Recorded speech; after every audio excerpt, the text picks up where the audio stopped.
જય માતા ખેડૂત મિત્રો, સ્વાગત છે તમારું ખેડૂત પુસ્તક ચેનલમાં। આજે તારીખ 25 જાન્યુઆરીની આજની સવારની હવામાન અપડેટની અંદર માહિતી મેળવીએ તો ગુજરાતની અંદર આવનાર દિવસોની અંદર ઠંડીનું પ્રમાણ કેટલું જોવા મળશે, ઠંડીમાં વધારો થશે કે ઘટાડો તેની માહિતી મેળવીશું। તાપમાન દિવસ દરમિયાન અને રાત્રિનું કેવું જોવા મળશે, ઝાકળ વરસાદનો રાઉન્ડ ક્યારે જોવા મળશે, સાથે જ પવનની માહિતી આપણે આ વિડીયોની અંદર મેળવીશું। આપણી ચેનલમાં નવા હોય તો ચેનલને સબસ્ક્રાઇબ કરી દેજો અને વિડીયોને લાઇક આપીને તમામ ખેડૂત ભાઈને શેર કરી દેજો।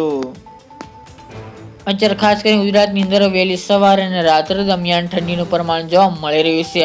આવનાર હજુ 1-2 દિવસ ઠંડી યથાવત જોવા મળી શકે છે। જ્યારે બપોર દરમિયાનના જે મહત્તમ તાપમાન છે તેમાં 1 થી 2 ડિગ્રીનો વધઘટ થવાની સંભાવના છે। આજે ભાવનગર, જૂનાગઢ, રાજકોટ, જામનગર, પોરબંદર, ઓખા, દ્વારકા, હળવદ, સુરેન્દ્રનગર, મોરબી સહિતના વિસ્તારની અંદર 25 થી લઈને 28-29 ડિગ્રી સેલ્સિયસ સુધી બપોર દરમિયાનનું તાપમાન જોવા મળશે। કચ્છમાં પણ નલિયા, ભુજ, ભચાઉ, રાપર, ગાંધીધામમાં પણ 25 થી 27 ડિગ્રી તાપમાન જોવા મળશે।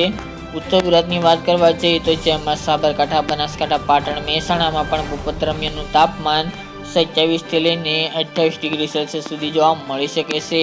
અમદાવાદ, ગાંધીનગર એ વિસ્તારની અંદર પણ 28 થી 30 ડિગ્રી, દાહોદ, ગોધરા, છોટાઉદેપુર, વડોદરામાં 30 ડિગ્રી આજુબાજુ તાપમાન રહેવાની સંભાવના છે। ભરૂચ, વોઈ, રાજપીપળા, આમોદ, નર્મદા, સુરત, વિયારા, બારડોલી, વલસાડ જિલ્લો એ વિસ્તારની અંદર 28 થી 30 ડિગ્રી તાપમાન જોવા મળે તેવી સંભાવના રહેલી છે। તો 1-2 ડિગ્રીનો વધારો થવાની સંભાવના બપોર દરમિયાનના તાપમાનમાં જોવા મળી રહી છે।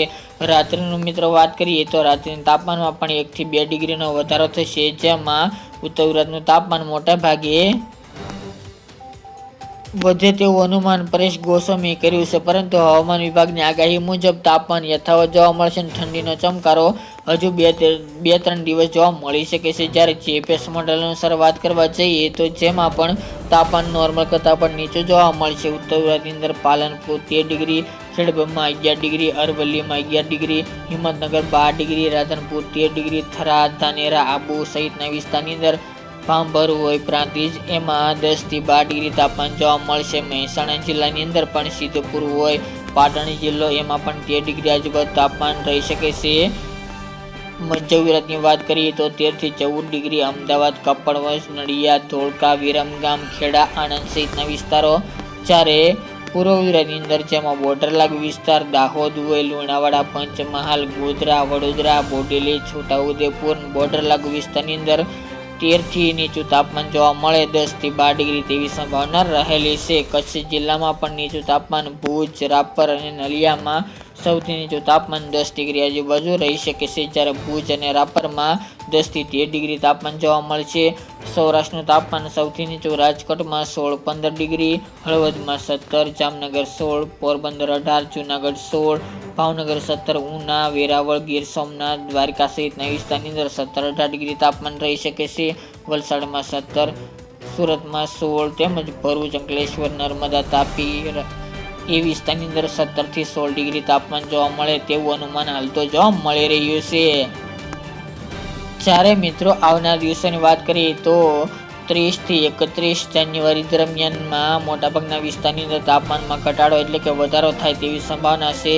ઉત્તર ગુજરાતનું તાપમાન પણ નોર્મલ કરતાં પણ સાવ ઊંચું જોવા મળશે, જેમાં પાલનપુર, ખેડબ્રહ્મા, હિંમતનગર, મહેસાણા, રાધનપુર, થરા, ભાંભર, સાબરકાંઠા, બનાસકાંઠામાં 15 ડિગ્રી ઉપર તાપમાન જઈ શકે છે। કચ્છમાં પણ સૌથી નીચું 15 થી 14 ડિગ્રી આજુબાજુ જોવા મળશે।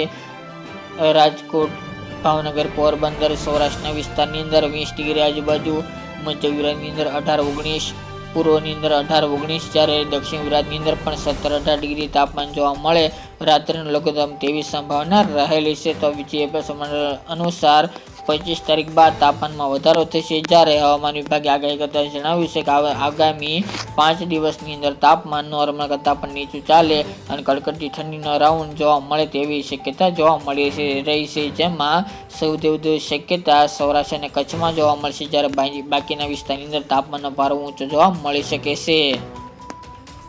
તે ઉપરાંત વાત કરવા જઈએ તો મિત્રો આવનાર દિવસોમાં એક વેસ્ટર્ન ડિસ્ટર્બન્સ આવી રહ્યું છે મજબૂત, જે ઉત્તર ભારતના વિસ્તારમાંથી પસાર થવાનું છે, તેની અવશ્ય અમુક અસર ગુજરાતમાં જોવા મળશે. સાથે એક એન્ટી સાયક્લોનિક સર્ક્યુલેશન અરબી સમુદ્રમાં સક્રિય બનશે, જેના કારણે ગુજરાતના અમુક વિસ્તારની અંદર વાતાવરણમાં ફેરફાર જોવા મળશે, એટલે કે વાદળછાયું વાતાવરણ અમુક વિસ્તારની અંદર જોવા મળી શકે છે. સાથે જ એક વેસ્ટર્ન ડિસ્ટર્બન્સ ફેબ્રુઆરી મહિનામાં આવી રહ્યું છે, જેના કારણે ઉત્તર ભારતમાં વરસાદની સંભાવના છે અને ભારે હિમવર્ષા જોવા મળી શકે છે.